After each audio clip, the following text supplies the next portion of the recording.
Dale Ahlquist.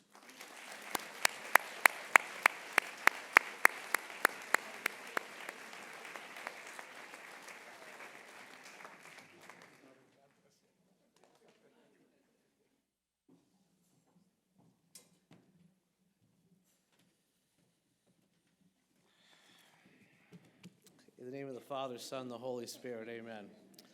Let the words of my mouth and the meditations of my heart be pleasing in your sight, O Lord, my rock and my redeemer.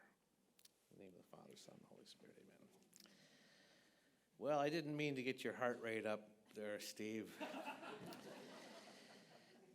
Thank you, President Minnis, and for all the organizers, Dr. Murray, and everyone who's worked so hard on this conference. It's been just an absolutely amazing event. I'm so pleased to be part of it and thankful to be invited to be here tonight. So it's a real pleasure and honor for me.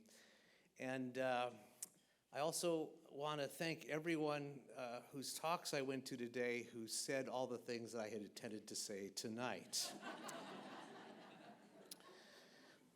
So I feel very bad that you have to listen to one more talk, but it is Lent. And if I can do something to increase your suffering, I will be blessed for that. So the first thing that occurred to me as I was thinking about what I was going to say tonight is that you never hear about people giving up fortune cookies for Lent. I mean, do you? I mean, fortune cookies are a mystery to begin with. No one eats them. If you do, there's something wrong with you. If you come up to me afterwards and say, well, Dale, I eat fortune cookies, I'll repeat, there's something wrong with you. But they don't taste good. And fortunes are not something that, can be produced in a bakery or a factory pretending to be a bakery. What goes through the minds of people who create those little slips of paper that go into the fortune cookie? I bring this up because back in the 1980s, when I was alive, I went to a concert. It was a really good concert, very memorable. But the thing I remember the most about it was when one of the performers stopped and told a story about a fortune cookie that he opened in a restaurant. It would not have been an Asian restaurant, even though that's what you're thinking, because in the 1980s they were called Oriental restaurants.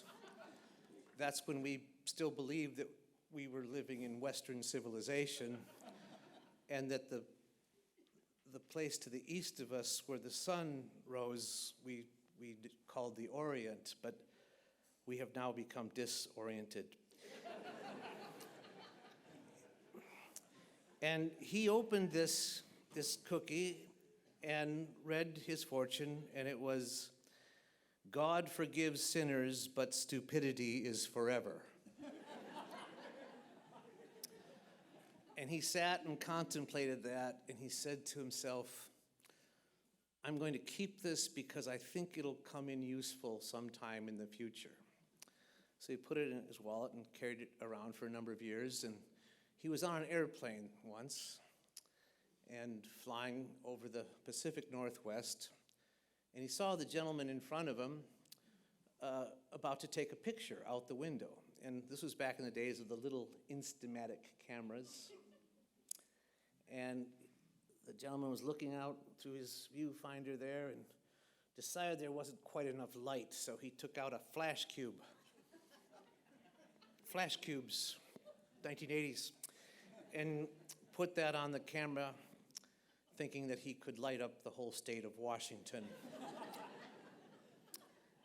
And that's when the guitarist took the fortune out of his wallet and handed it to the gentleman there. God forgives sinners, but stupidity is forever. Now, what's interesting about that quote-unquote fortune is that a lot of people don't believe that God forgives sinners. And a lot of people do believe that stupidity is forever. The first one is actually the harder one to believe, and I do believe God forgives sinners, and in spite of all the evidence to the contrary, I don't believe that stupidity is forever. Unfortunately, the evidence does speak to the contrary. And when I use the word unfortunately, you'll notice that the word fortune is inside of it, which brings us back to the cookie. The idea of fortune is that it's something that happens to us, that we cannot control. And a lot of stupidity is something that we can control. It's just a lack of common sense in most cases. And common sense is something that can be discovered or recovered. In fact, it's often recovered as soon as we're reminded of it. And G.K. Chesterton is very much someone who reminds us of common sense, and he's very much an antidote for stupidity. But a lot of stupidity is just plain old pig ignorance. And you would think that the problem of ignorance can be solved with education, which brings us to the topic that we're all gathered here to contemplate. In our country today, you would think that the problem of ignorance would be solved with education, but right now, ignorance is the result of education. I'll celebrate that good line with this Benedictine College water. Ooh, it's vodka.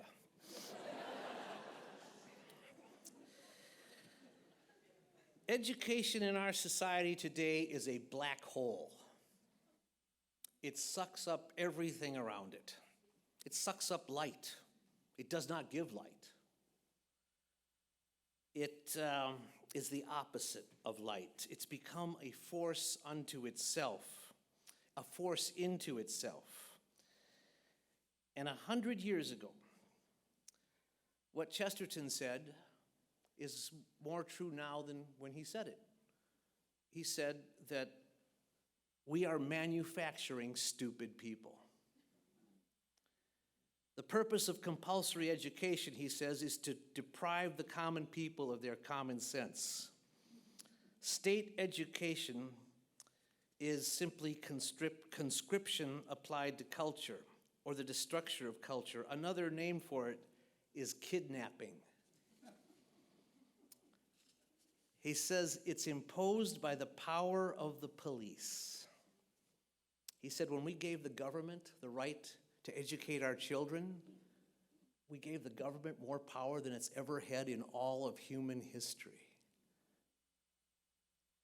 And he said a child in a school today is exposed to educational theories that are younger than he is. And we're just experimenting on our children. And of course, the experiment fails, so we try something new. He says state compulsory education is doing all the things that religious persecution used to do. It's a great iron engine for hammering the same thing into great masses of merely passive humanity. Their aim is the very contrary of education. It is the destruction of education and even of experience. It is to make men forget the past, forget the facts, forget the very memories of their own lives. 100 years ago, G.K. Chesterton. We have forgotten what the whole purpose of education is. And he defines education as simply truth in the state of transmission. It's simply passing the truth from one generation to the next. That's the role of the teacher, that's the role of the educator, to take the truth that has been given to us, that we have received, and then to give it to the next generation. But our public schools and so many of the private schools that imitate them They don't teach truth. And incidentally, they don't teach goodness or beauty. And if they don't teach truth, they're not teaching anything. Truth is now subjective, virtue is suspect, and beauty has been buried in poured concrete. Now, the solution is not to destroy the schools. We can trust them to keep destroying themselves. We have to create a real alternative. Robert Hutchins was the president of the University of Chicago. In 1937, he addressed the National Catholic Association of Education. And he said to these Catholic teachers, not being a Catholic himself, he said, the Catholic Church has the longest intellectual tradition in the world today, and yet it is doing nothing but imitating the worst aspects of secular education. And of course, he said that in 1937, everything changed after that, right? All the Catholic schools immediately stopped imitating the public schools, and we've never had any problems since then. Thank you very much. Well, wait a minute, we're not done here. All right. I realized when I was going to send my children to high school that there was an urgent need to do something about the schools. I also knew that I couldn't reform any schools right away because I could only send my kids to high school for 4 years. So I needed a pretty quick solution. So I hit upon the idea of starting a high school. And the gentleman and I who started it together, we knew we wanted it to be very faithfully Catholic. We wanted it to be classical with a very strong integrated curriculum, and we wanted it to be affordable. Because part of the scandal of private education is how expensive it is. And so we started the first Chesterton Academy, naming it for Chesterton because he does represent what a complete thinker is supposed to be. Wrote about everything and had such a complete idea of what education is supposed to be. And we decided to use him as our patron, and we realized that with Chesterton, we would be doing something different from the get-go, all right? Naming a school after Chesterton would get some attention because most people didn't know who he was. But so I would like to right now kind of take you through the three main things that we do with our school. You know, every talk has to have 3 points. So the 3 points are going to be 3 Chesterton quotations. And each of those quotations will be supported by other Chesterton quotations. And this is to make up for the fact that so many of the talks I heard today could have been better if they had quoted Chesterton. But they were outstanding talks. It's just that every once in a while, a lacuna would open up. I said, okay, here's the time, quote him. No. Well, anyways, first slide, please.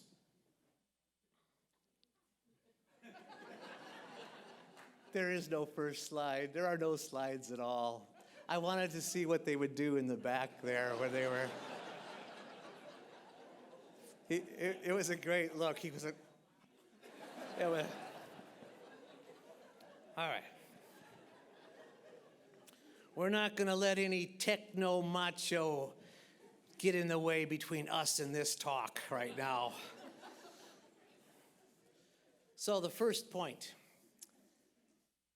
Thinking means connecting things. Thinking means connecting things.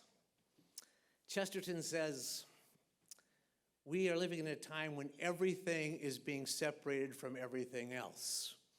The world is one wild divorce court. And certainly that has been the modern approach to education, is to get each subject not just into its own classroom, but its own department, its own airtight capsule.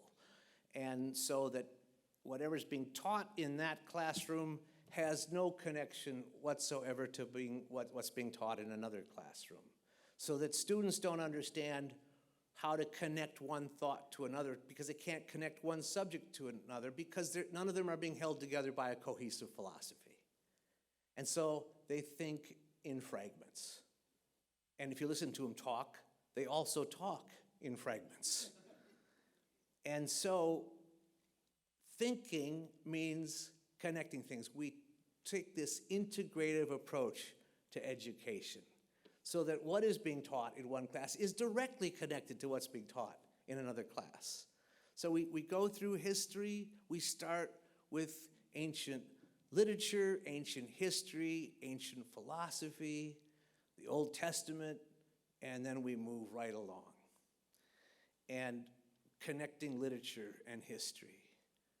Knowing that history is, as was pointed out today, salvation history. History is the story of salvation. Literature is retelling that story in as creative a way as possible. And when we study art, it's connected to what we're studying in science, because both art and science, and this is exactly what's wrong with the secular approach to education. They separate the arts and the sciences right away. If a student starts showing an inclination at all towards the arts, they keep him away from math and science, and vice versa. They have to go together. They have to go together because they're both about creation. Both art and science are about creation. Science, Chesterton says, nature, or what the wiser of us call creation, is studying the mind of the creator. And art is being a creator, which, being made in the image of God, we all are creators. And both involve observation and proportion and beauty. And science is rightly a branch of theology because you're studying the creator and his handiwork. Math is connected to philosophy. They're both about solving problems, about thinking rationally, and yet philosophy is over in the humanities, and math is with the techos, and yet they should be connected to each other. When we study Euclid their freshman year, they're already studying philosophy in the math department. And of course, most schools, high schools, don't teach any philosophy at all. We'll get to more about that later. This other idea of separating everything from everything else is that the modern approach to education separates students from their parents. It drives a wedge between student and parent, teaching students exactly the contrary of what their parents would be teaching them. And the teacher today is not in loco parentis, is not taking the place of the parent, not standing truly as a representative of the parent, but just the opposite, contrary to the parent.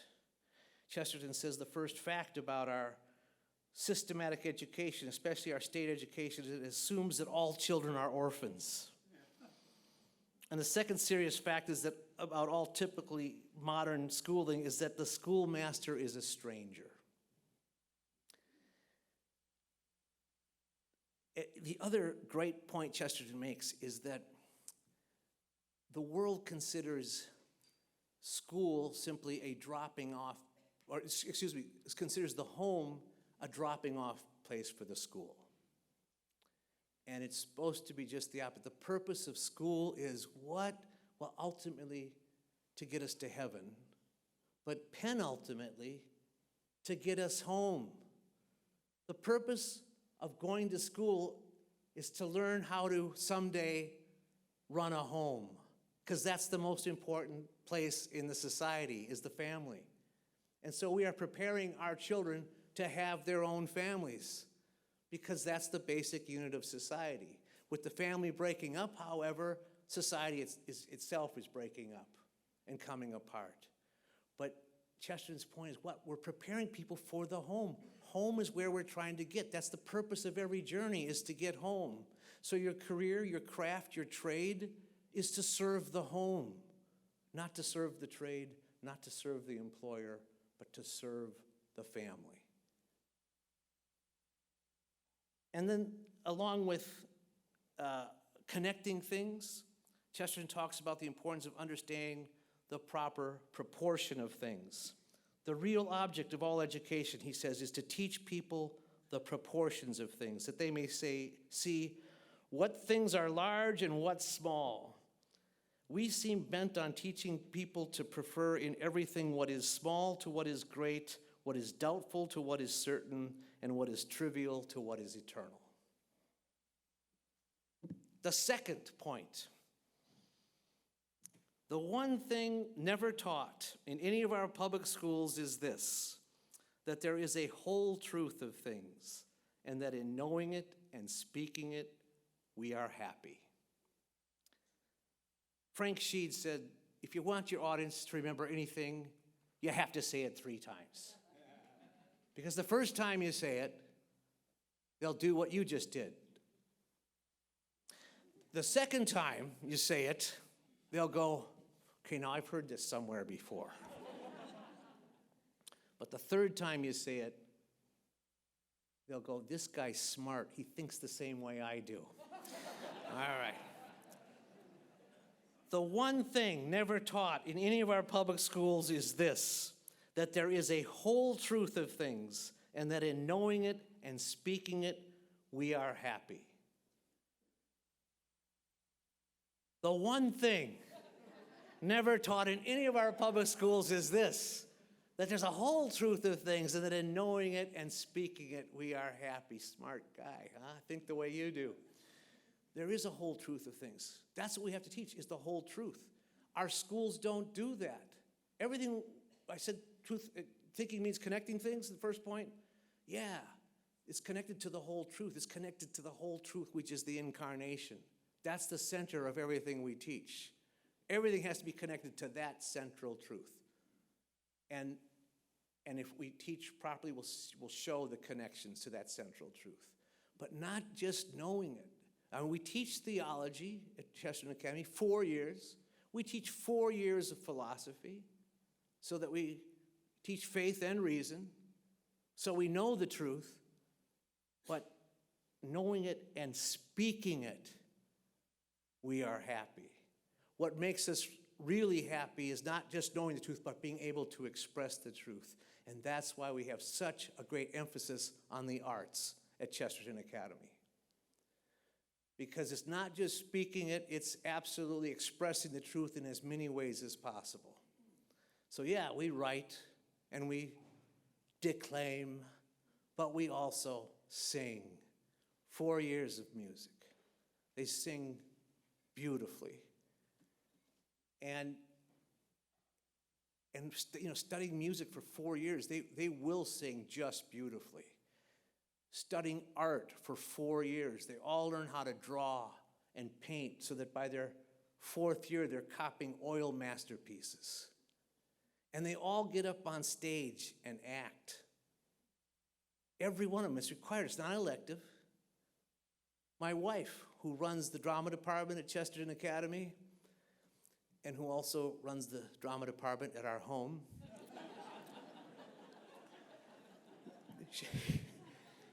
she says that drama is the most important of all the arts because it combines all the other arts.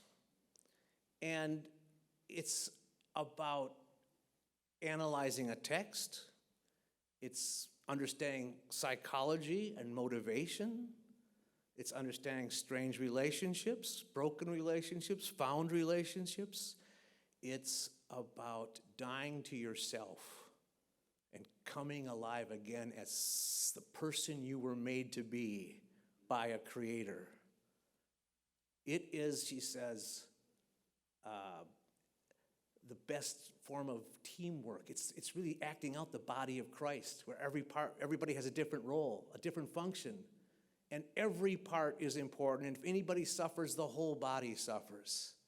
And they all come out of a play bonded together more than they ever had been before. So the students are just so close when they've done a play together. And it literally is about the Word becoming flesh as the printed script comes to life before us. So you want to, reclaim the arts by making everybody do the arts and letting them do the arts. And Chesterton says, to make the human family happy is the only possible object of all education, as of all civilization. We teach the whole truth so that we will be happy.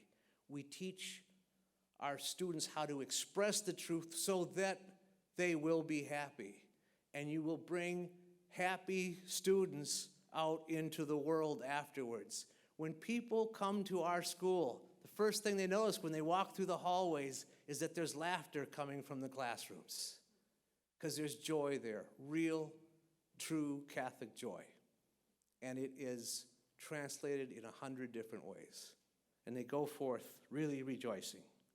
The third point, Chesterton says, there is only one subject. There is only one subject. Chesterton says to take away the supernatural, and what remains is the unnatural. I tell that line to my students at school, and I said, think about, what does that mean? Take away the supernatural, and what remains is the unnatural. And they think about it. They say, what goes on at a school where they can't teach about God? What happens? And they start saying, unnatural things start happening. They get it. That's why Chesterton says, teach to the young men's enduring truths, and let the learned amuse themselves with their passing errors. To conclude, Chesterton says, what is information? What is good information? What are the things of and with which a living man should be informed? The first things one would fancy would be the roots of his own life, where his bread comes from, how it can practically be produced out of the earth, where his family comes from, what are the traditions of his home, and the true witness of his fathers to the facts of history. That is the sort of education which our modern instruction utterly destroys and sweeps away. Another sort of information, which seems to some of us to be of some interest, is information about what we are, or why we are, or why we are what we are, or what we are doing in this strange world, and with what heart we are going to go to death. But that, in sectarian education and the sect of the secularists, is entirely disapproved of. Why? Because we have taken out of the question the subject of God. And that's the only subject. That is the only subject. Chesterton says, you may talk about God as a metaphor or a mystification. You may water him down with gallons of long words, or boil him to rags of metaphysics. And it's not merely that nobody punishes, but nobody protests. But if you speak of God as a fact, as a thing like a tiger, as a reason for changing one's conduct, then the modern world will try to stop you any way it can. If we're going to transform our culture, we have to talk about God as a fact, as a reason for changing one's conduct. And we especially have to do it in the classroom, in the place that is responsible for the intellectual and spiritual formation of our young people. And if the modern world tries to stop us, well, so much the worse for the modern world.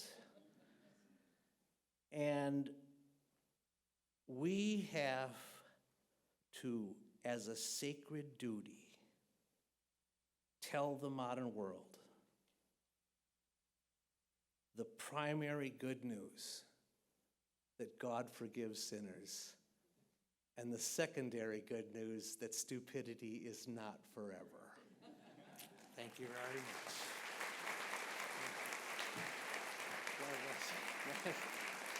All right.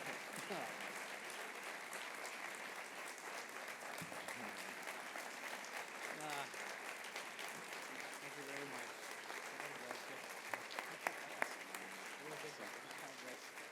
All right. Well, let's see. We actually have time for more than 2 questions. Yeah, good. Well, I'm going to answer the first question right now, which is from the nuns, all of you.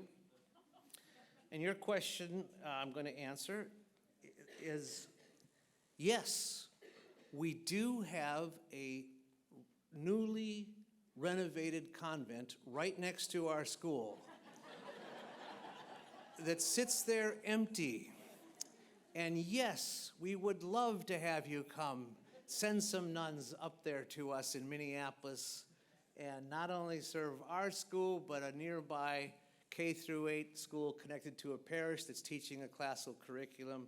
Yes, come see me or contact me because we would love to have you. We have a perfect home for you. So, and thank you, sisters, for asking. All right. Second question. Mr. Ahlquist, thank you for your that. If I could talk, that'd be amazing. So, a lot of talk about the dangers of relativism.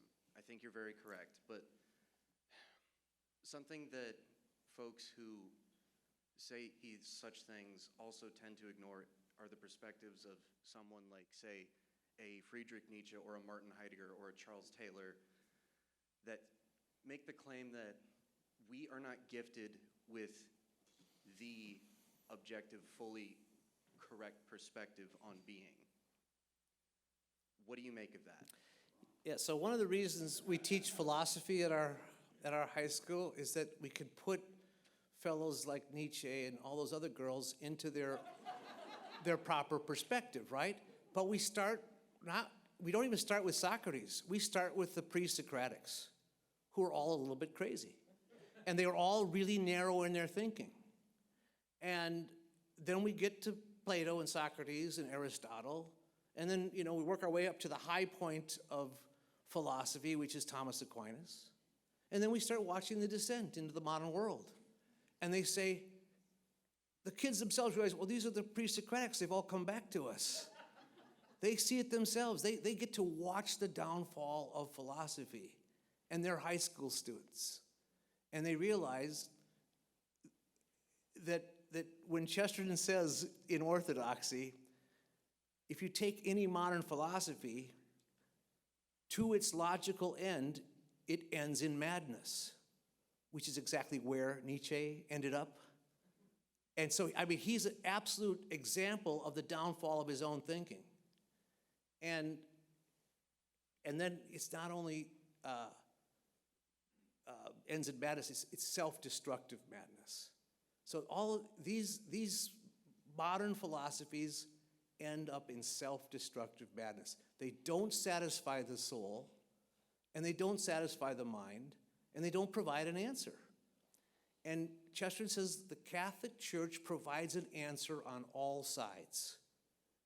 And it certainly does that when it comes to modern philosophy. But we can take them through in 4 years, and that's why you can't teach it in one course.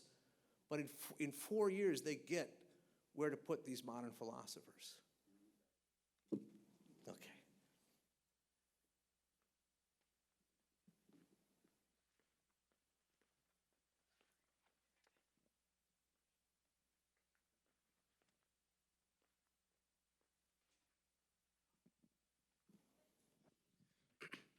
Could you speak to the role that physical education or sports play, or if it does play a role in the classical liberal arts curriculum? Yeah, thank you for that question. We do have sports teams at Chesterton. Since they're small schools and we run on a low budget, we don't have the expensive sports. So we don't have football. or hockey, as in the case of Minnesota, because that adds to everyone's tuition cost. But you can run basketball and baseball and track and volleyball for relatively little money. And so it puts sports in its proper perspective, and we try to look at sports as a game and not a religion. and we try to really give it a Christian flavor, because how our students act on the court or on the field is they're representing not just the school, they're representing their faith. And that's the important thing. But we have a really vibrant sports system. And one of these things that's taken over is ultimate frisbee, which is an astonishing game because it's done with no referees. No referees. They self-police. And it's incredible. They play like gentlemen, Some of our schools have rugby, and most of them have soccer, but some have rugby. And soccer is described as a game for gentlemen played by barbarians, and rugby a game for barbarians played by gentlemen. Yeah. So if they need the physical aspect of hitting each other in the mouth, they can do that too. But yeah, and then part of physical education is dancing too, and we have organized dance classes as well.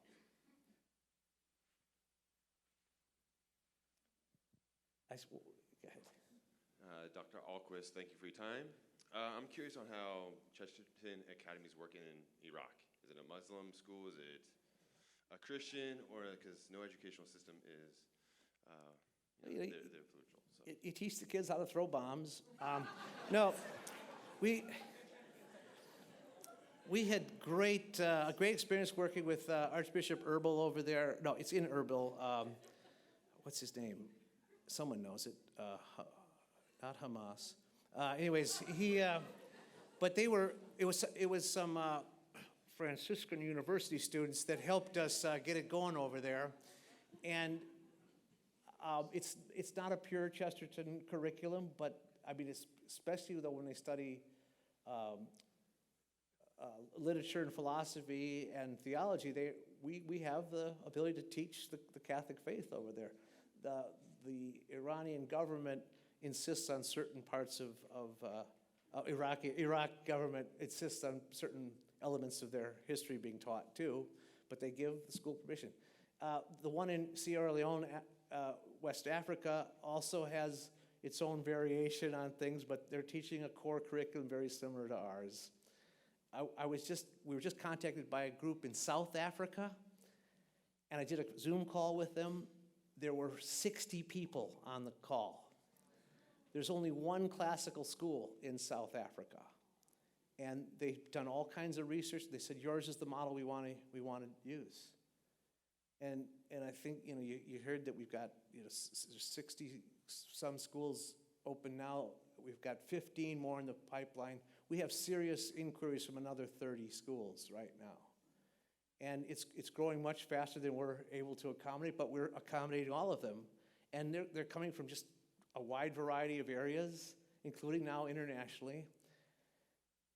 And it was this little spark, and now it's a wildfire. And we are thrilled to be part of that. And we are seeing cultural change from the ground up as a result of it.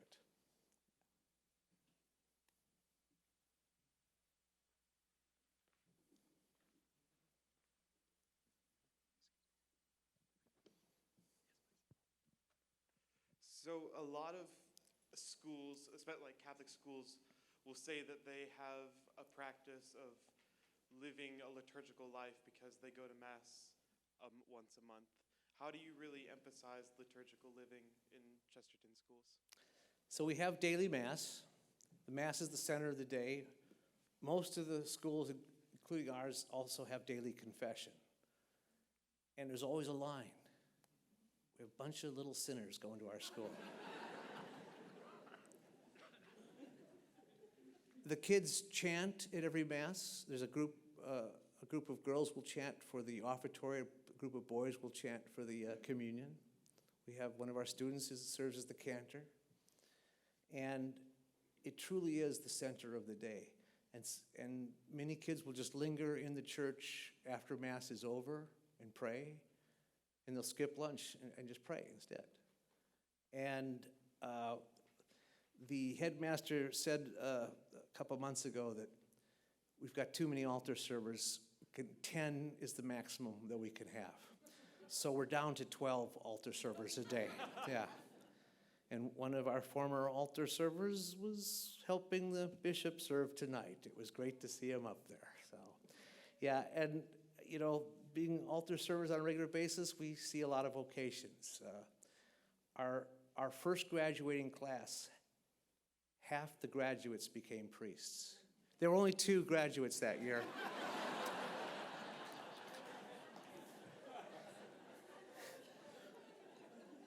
But, in 6, we've had 14 graduating classes. We've had 18 young men go to seminary out of those classes. And 18 couples have gotten married from our school, too. So, and that's just our school. This is being repeated now across the country. Hi. I have a question. Do you have a program for homeschoolers? And if not, if you have suggestions on how can we apply your principles of the education that you propose to our high schoolers that we homeschool? Thank you. So to answer your first question, yes. So there is a Chesterton Academy being run out of Alberta called St. Isidore, and it's entirely online. And they accommodate U.S. students too, because Canadians, even though they're mostly Martians, are actually very generous to Americans. So we have, they handle quite a few homeschool kids around our country, and so the whole curriculum is presented online to these students, and so that they can do that. Yeah. Right. We have time for one more.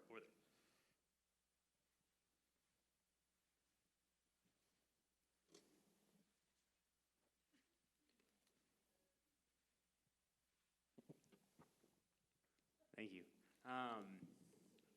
It is a Chesterton, or you're speaking of Chesterton Academies. What is the students' interaction with Chesterton throughout their 4 years? Great, thank you. We read at least one Chesterton book in each grade.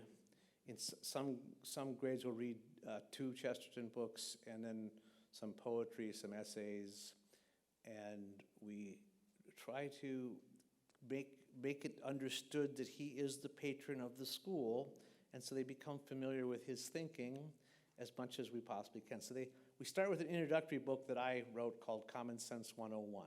That's what the freshmen start with. The sophomores will read Orthodoxy and St. Francis of Assisi.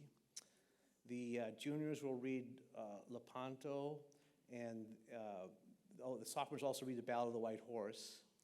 And then the juniors also read St. Thomas Aquinas, and then the capstone book is The Everlasting Man, which just puts it all together for them. And their big senior essay is written about what have they learned in The Everlasting Man that applies to whatever else they've been studying, and show us some integrated thinking at the end. Right. Maybe could you update us on the cause for canonization? Yes, so we do believe that an American bishop will be opening the cause probably within a year. God bless you.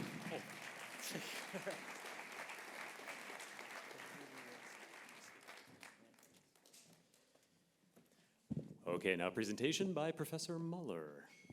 How fortunate that he's here.